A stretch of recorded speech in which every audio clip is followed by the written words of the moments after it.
Welcome to the Slop Temple. We pray this video helps. You start by confirming the Nexpeak charger matches your battery voltage and desired amp mode. This prevents overcharge. Once done, switch off the vehicle and remove metal jewelry so sparks can't cause injury. Make sure to wear eye protection. Safety matters.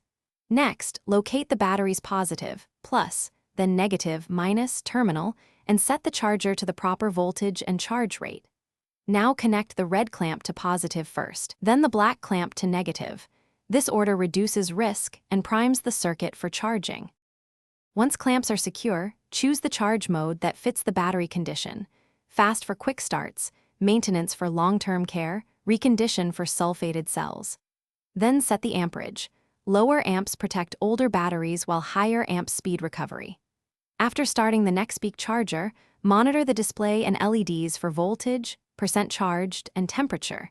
This informs you why the charger slows or stops. If the charger displays a fault or rising temperature, reduce current or pause charging, because heat signals stress. When the Nexpeak indicates full charge or switches to float mode, stop the process to avoid overcharging.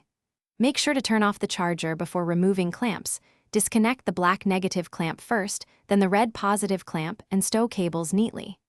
If charging doesn't start, check simple causes: blown charger or vehicle fuses, corroded clamp contacts, or battery voltage too low for the unit. If a fault persists, test battery with a meter and consult the manual. These steps solve most common problems. Thanks for watching. Consider subscribing if we helped you.